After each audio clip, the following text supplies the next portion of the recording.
Welcome to the Deep Dive. Today, we are taking a really necessary, quite rigorous look at a truly devastating event, Hurricane Melissa. Yeah, this wasn't just another storm passing through. No, definitely not. It was more than just a headline. It was, as our sources describe it, really a defining moment for Jamaica. I mean, when you talk about sustained winds peaking near 185 miles per hour, that's almost unimaginable force. It really is, and the devastation that followed.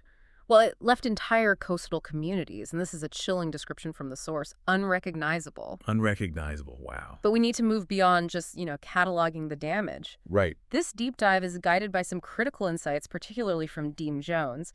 Now, he's a professional who sees this crisis through, well, a pretty unique four-pronged lens. Okay. He's a chartered construction manager and a project manager and a surveyor and a realtor. So that combination, it lets us do a really detailed technical, structural, and importantly, economic analysis of exactly what failed. And crucially, why it failed. Okay, so let's really dig into this then. Because Jamaica now stands at, well, a profound and pretty immediate crossroads, doesn't it? Absolutely. Do they just rebuild the same vulnerable structures, rely on, reactive recovery, and just sort of wait for the next catastrophe? Or do they finally choose resilience, actually make it a national blueprint? That's the choice. Our mission here really is to uncover the hard truths that Melissa exposed.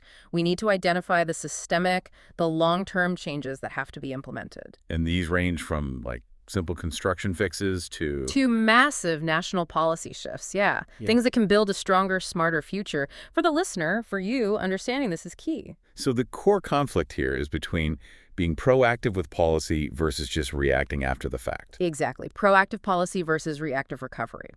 We need to dissect the failures, looking not just at the immediate physical damage, but at the structural vulnerabilities in governance, finance, infrastructure, all the things that basically amplified the storm's impact. So the lesson from Melissa isn't just about the weather.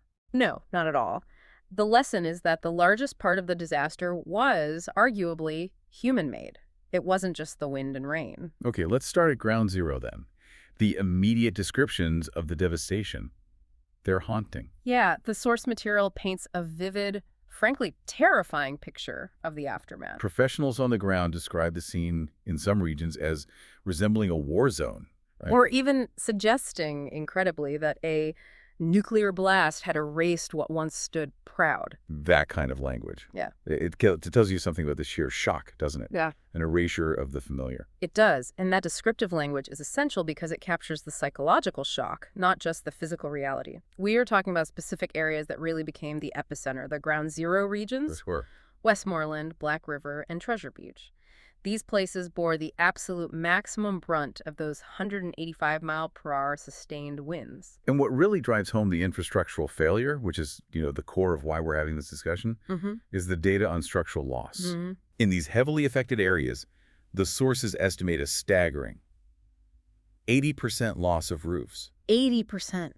Just think about that. It's hard to even grasp the implications. 4 out of every 5 homes losing their main protection. That 80% statistic is absolutely brutal, and it implies immediate, widespread secondary failures, doesn't it? How so? Well, when a roof goes, everything below it is exposed. Your furniture, documents, electrics, everything. So you saw power lines twisted like vines, communication networks just collapse. And windows blown out. Right. Turning thousands of homes basically into dangerous, uninhabitable spaces overnight. I remember the professional analysis used a powerful analogy, comparing the experience to... like a scene out of the perfect storm. Yeah.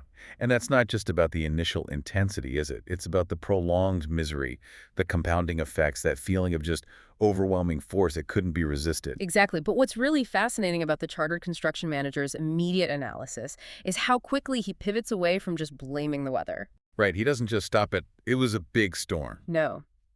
While the storm's intensity, the sheer wind speed, the rainfall was obviously the trigger, the professional focus shifts immediately to, well, accountability. Okay.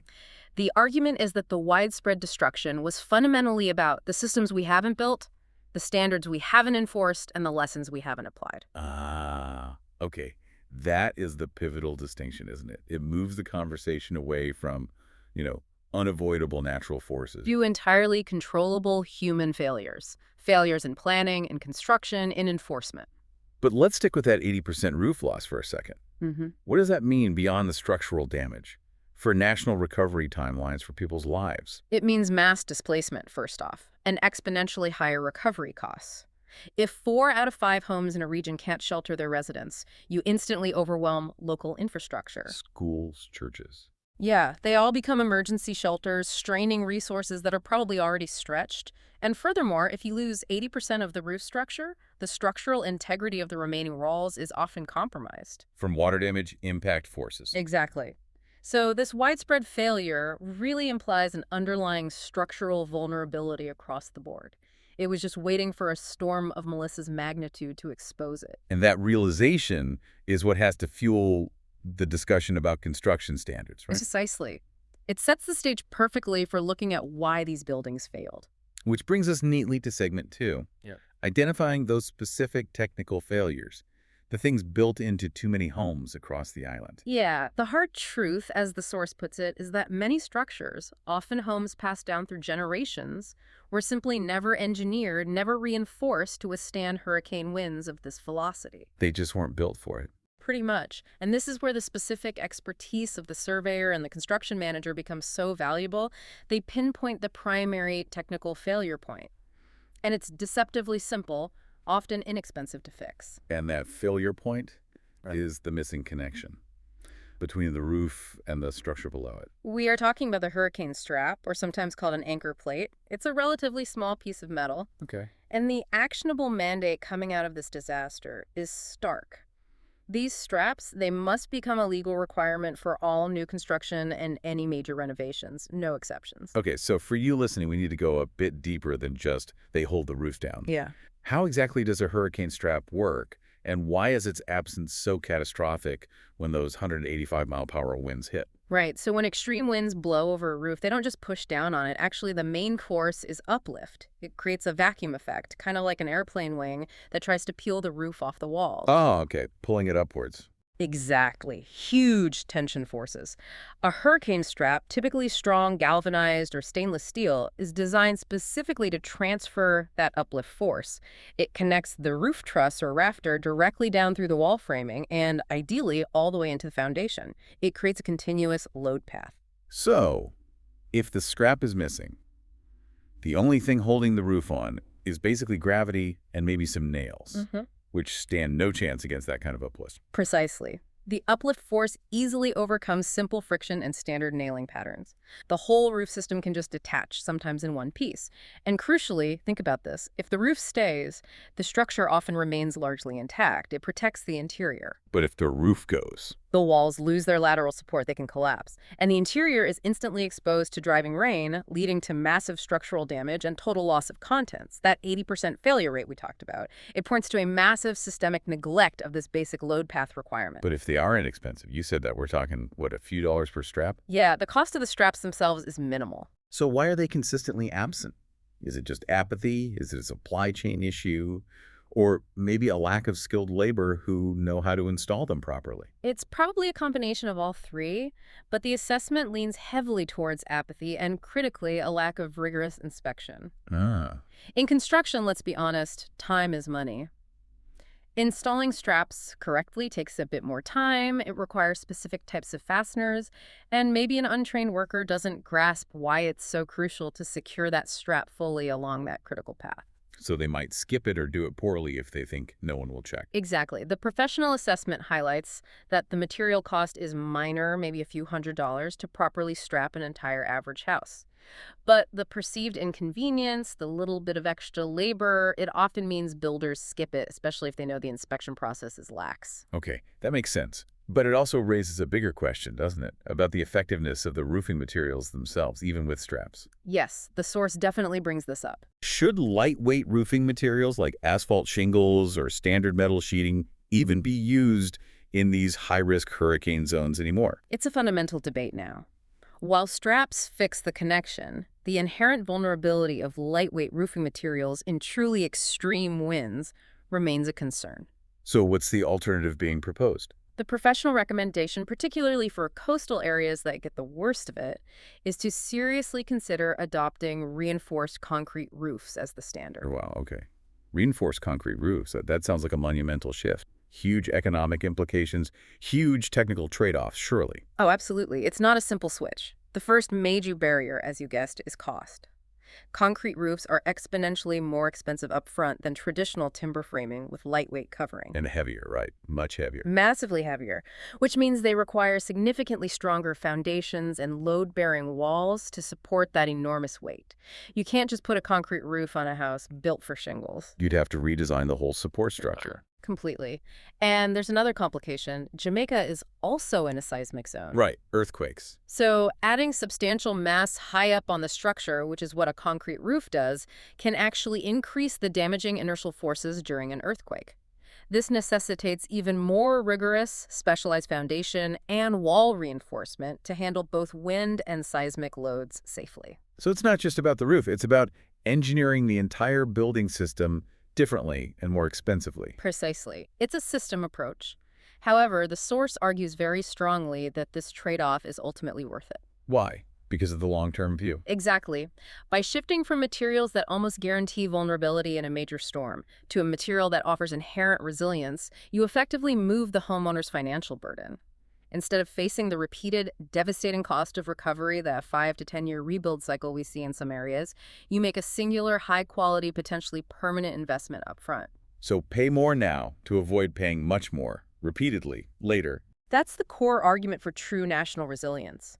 It means accepting a higher initial cost to prevent potentially infinite future costs and the associated trauma. So the construction conversation really becomes an economic one at its heart. It's about asset protection over the entire lifespan of the structure, not just minimizing the build cost today. It absolutely is. And the professional analysis insists that for Jamaica to genuinely move forward, it has to mandate a culture of building structures designed to survive, say, 200-mile-per-hour winds, even if the average hurricane is less intense. Building in a margin of safety. That margin of safety is what protects lives, protects property, and ultimately protects the national economy. Okay, so we've talked about the physical structures, the walls, the roofs, but resilience in the 21st century. It requires more than just concrete and straps, doesn't it? Oh, much more. Segment 3 really brings this home, focusing on the failure of, well, digital lifelines. It proves that connectivity needs to be protected with the same urgency as, say, a hospital or a power plant. And what's really fascinating here and what highlights the systemic nature of the failure is when the mobile networks often collapsed. It wasn't always during a peak wind event. Really? When then? Often it was after the storm had already passed. Huh. Why would that happen? It suggests infrastructure that was either already weakened and finally gave out, or, more likely, critical backup systems failed. Things like backup power generators running out of fuel due to the sustained loss of mains electricity, or physical damage to network hubs from debris after the main wind threat was gone. And the resulting isolation. It's profound, isn't it? When the physical roads are blocked and the communication lines are down, communities are truly stranded. Completely. People couldn't contact family abroad to say they were okay, or worse, to call for emergency help. They couldn't access critical disaster information being broadcast, even if they had paid for mobile credit on their phones. It's more than just an inconvenience at that point. It feels like a national security failure. And that's exactly how the professional assessment frames it.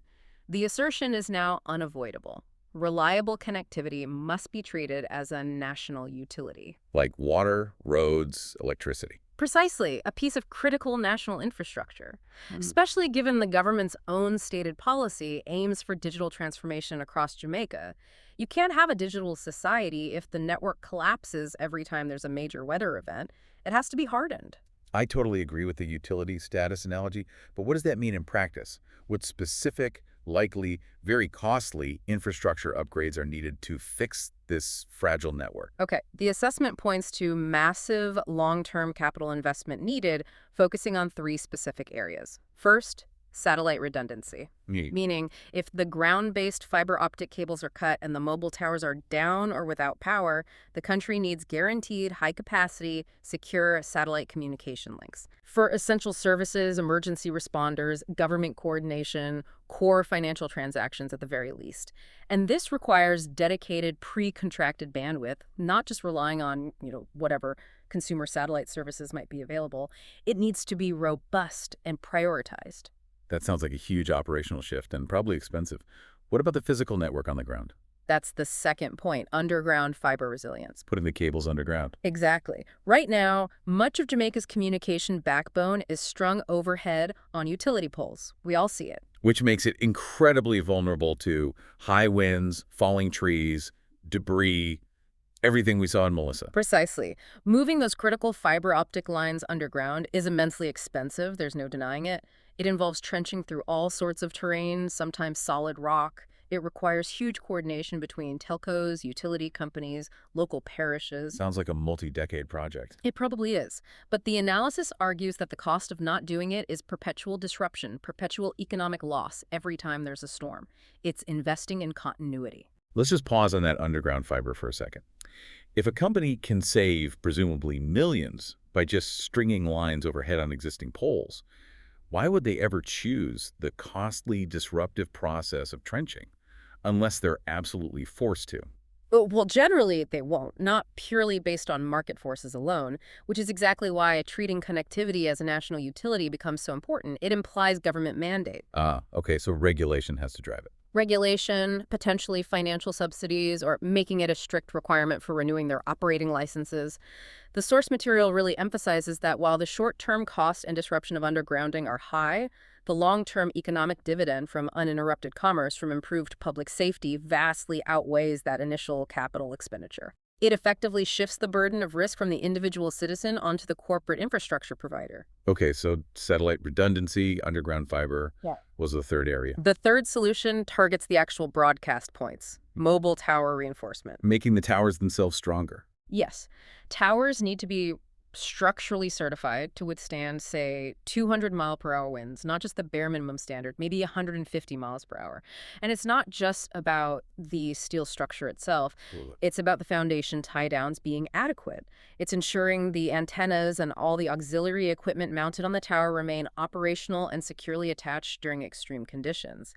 And crucially, backup power generation at the tower site needs to be incredibly reliable. Not just a small generator that runs out of fuel in a few hours. Exactly. We're talking about protected generators, perhaps with secure fuel reserves capable of lasting days, not just hours, to ride out extended grid outages. So this level of planning backup power, satellite access, underground lines, it really needs to be mandated. And importantly, tested regularly before the next event hits. Not just talked about in a postmortem like this. Absolutely. That's the policy point.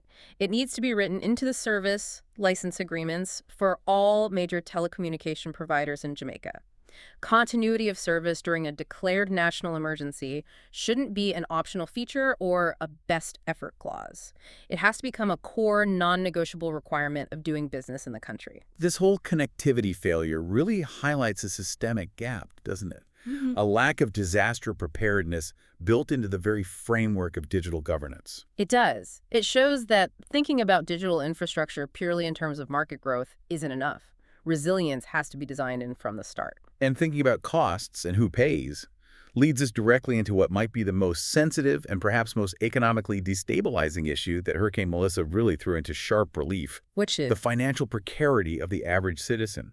Our source material addresses what it calls the hard reality many won't talk about publicly, which is the pervasive, damaging reality that most Jamaicans are uninsured.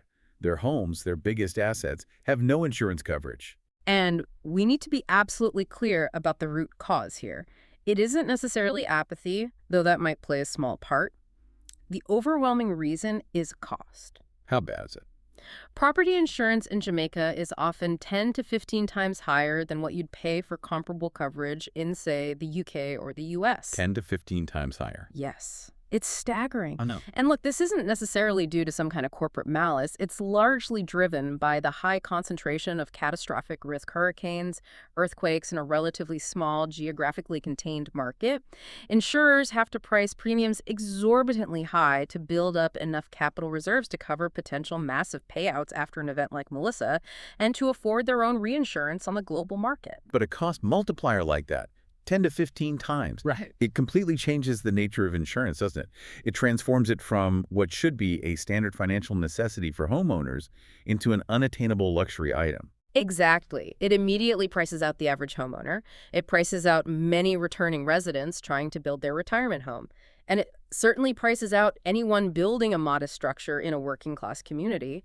It's just not financially feasible for the vast majority. And the impact of that lack of coverage when a storm like Melissa hits. The impact is profound and deeply damaging. It results in what the source calls the destructive cycle of distress. Okay, break that down. When Melissa strikes, uninsured homeowners have absolutely no choice but to rely entirely on their own, often meager out-of-pocket savings. They end up rebuilding literally, brick by brick, paycheck by paycheck. Which must take years or even decades for some. Years. It dramatically slows down the entire national recovery process, and it deeply entrenches inequality. Wealthier citizens or those with overseas connections might have adequate coverage or resources and can rebuild relatively quickly. But those with limited savings might take a decade or more to recover. If they ever fully do, they fall further behind. And that cycle must impose an immense emotional toll as well. Imagine pouring everything you have, every spare cent, into rebuilding your home, only to live with the constant anxiety that the very next hurricane season could wipe out all your savings and progress all over again. It creates a perpetual state of vulnerability, a constant sense of insecurity. This lack of protected wealth, this inability to insure your primary asset, acts as a significant brake on upward mobility for individuals and families, and it undermines long-term national economic stability. So the crucial question then becomes, if the private insurance market, operating under current conditions, simply cannot provide affordable insurance for the majority, how does the nation ensure financial protection for its citizens against these inevitable disasters? Yeah, the market failure is clear, so we need innovation. And the professional analysis strongly calls for a national dialogue, a serious conversation about creating truly affordable disaster insurance options. And it suggests some creative financial mechanisms to get there. Okay, what kind of models are being suggested? Well, the first big idea is exploring public-private partnerships, or P3s. How would that work for insurance? Essentially, it would require the government to step in and work directly with the financial and insurance sectors to manage the most extreme catastrophic risk. The government, with its ability to borrow and manage debt over long timescales, could act as the insurer of last resort. Meaning they cover the really huge, infrequent losses. Exactly. They would absorb the highest layer of risk, the tail risk, associated with a truly massive, infrequent event like Melissa. In exchange for the government backstopping that extreme risk, the private insurers would commit to significantly lowering the annual premiums for the average homeowner, making basic coverage genuinely affordable. So the private sector handles the more predictable, smaller claims, the sort of attritional losses. And the public sector uses its massive balance sheet, effectively, to cover the costs of the most severe, nation-shaking events. That's the concept. It stabilizes the private insurance market, it makes the baseline premium accessible to ordinary people, and crucially, it ensures that when a major national disaster does occur, capital floods into the system quickly to fund rebuilding, rather than waiting years for individual families to somehow scrape the money together paycheck by paycheck. It speeds up recovery dramatically. Okay, that's one model. What was the second innovative idea mentioned? The second one focuses more on community action, cooperative housing models. Cooperative housing. Yeah. How does that link to disaster insurance? Well, cooperative models inherently rely on mutual accountability and the principle of pooled risk. So imagine neighborhoods or maybe groups of homeowners who built using a specific developer banding together. Okay. As a condition of being part of the cooperative, they could mandate adherence to the absolute highest resilient building standards. Everyone has to use hurricane straps, maybe specific window types, proper foundations, all the things we've discussed. I see. So because the entire group of homes is demonstrably safer, built to a higher standard. Exactly. The collective risk profile for that entire portfolio of homes is dramatically lowered. They're less likely to suffer major damage. So insurers, looking at that pool of risks, can then offer significantly lower bulk insurance rates to the cooperative members. That makes a lot of sense.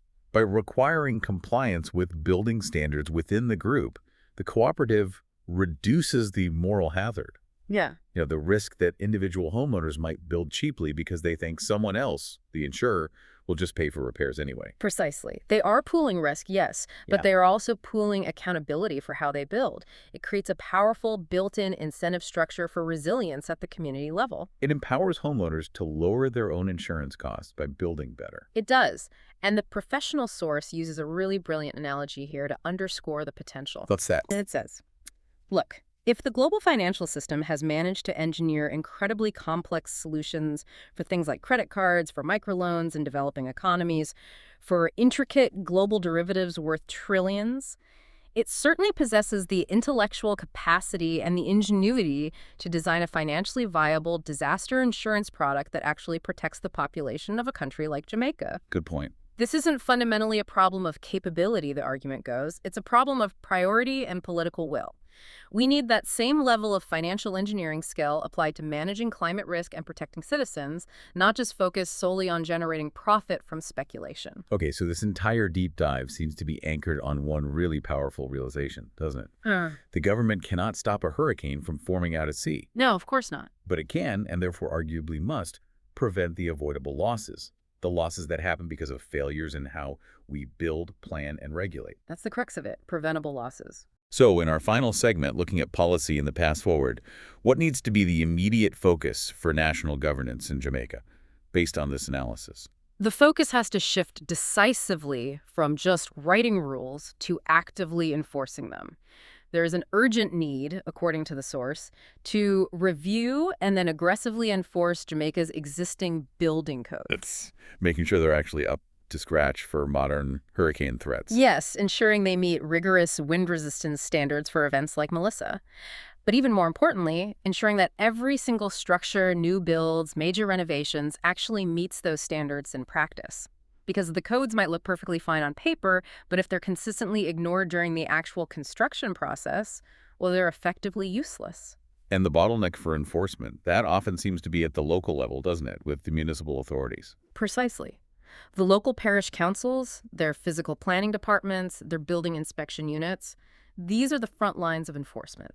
They must be properly funded, adequately staffed with trained personnel, and crucially, empowered and equipped to inspect projects thoroughly.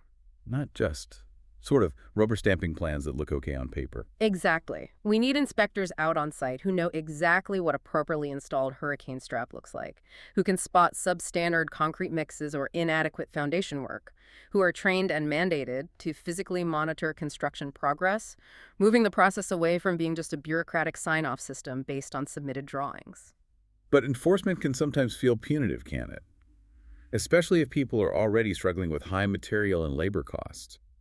How can the government make compliance building the right way feel attractive and actually financially feasible for the average Jamaican trying to build or repair a home? Yeah, that's critical. You can't just use the stick, you need the carrot too. Incentives are absolutely key.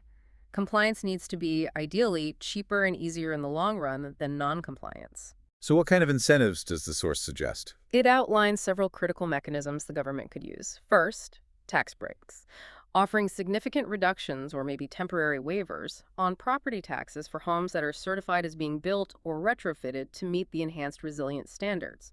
That's a powerful, direct financial motivator for homeowners. Okay, that addresses the ongoing cost. What about reducing the initial burden of actually building or renovating properly? That's the second point, lower permit fees.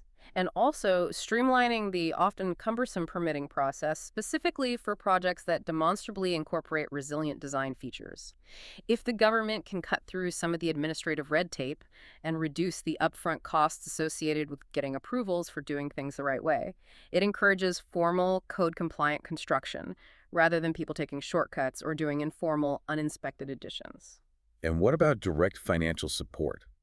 For those who simply cannot afford the higher initial capital outlay for resilient materials or techniques, even with tax breaks or lower fees. Absolutely essential. The third mechanism is housing grants, targeted financial assistance, specifically for low and middle income citizens who commit to building or retrofitting their homes to meet the required resilience standards. So these aren't just social welfare handouts. No, they should be seen as strategic national investments. Investments in future stability, in reducing future disaster recovery costs. The government needs to allocate specific funds to help offset the increased cost of things like stronger foundations, reinforced wall construction, impact-resistant windows, or those concrete roofs we discussed. This grant system is the essential financial lever to ensure that the benefits of resilience actually reach every level of society, not just those who could afford it anyway. And just to tie this back quickly to the digital infrastructure we talked about in segment 3, does that also require similar enforcement mechanisms tied to policy, like building codes? It absolutely does, and that comes down to political commitment. The government has to start treating the major telecommunications providers not just as private companies, but as essential utility partners, especially during a disaster. So the policy needs teeth. Yes, policy needs to mandate the deployment of those robust backup power systems we discussed. The investment in satellite redundancy, the gradual burying of critical fiber lines. These costly but vital upgrades shouldn't be optional extras negotiated away. They need to be firm regulatory requirements, perhaps explicitly tied to the renewal of their operating licenses. Performance during emergencies needs to be a key metric. Okay. Finally, amidst all this technical policy discussion, we absolutely must acknowledge the immense human spirit that emerges during times like these. The source describes it very powerfully. Yes. Absolutely. Amidst all the talk of concrete and straps and fiber optics, we have to remember the families who lost everything, the trauma, the displacement. But the professional assessment makes a point to conclude by recognizing the emergence of profound community strength and solidarity in the aftermath. People helping people. Exactly. Volunteers spontaneously clearing debris from roads, strangers sharing scarce food and water, communities instinctively looking out for their neighbors, especially the most vulnerable. That foundational spirit of human resilience, of solidarity, the source asserts that this must be the human foundation upon which we build all the new physical and digital infrastructure.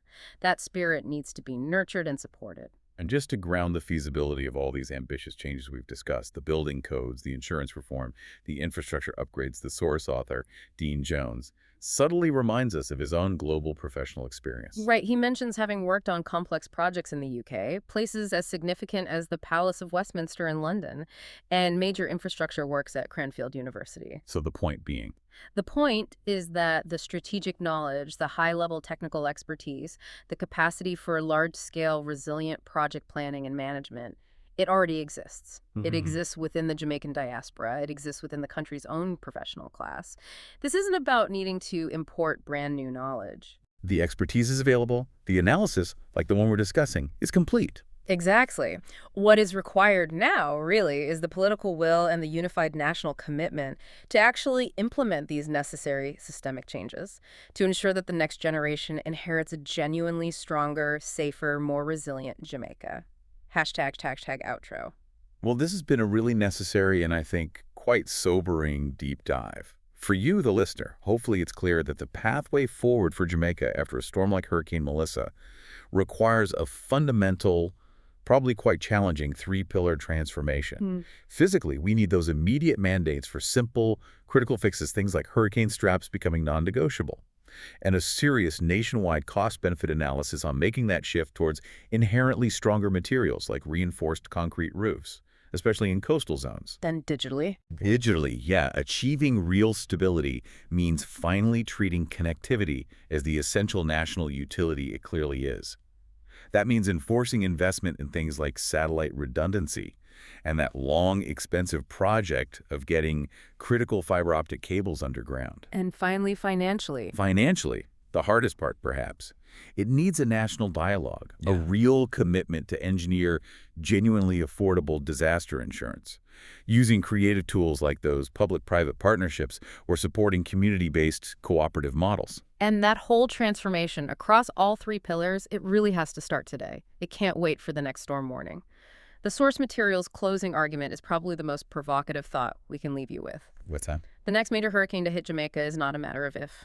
It is an inevitability. It's simply a matter of when. So the choice before Jamaica now, the choice this deep dive highlights, is whether Hurricane Melissa will just be remembered as another terrible tragedy in a long line of storms, or whether it becomes the catalyst, the storm that finally forced the nation to fundamentally change how it builds, how it connects, and how it protects its people for generations to come.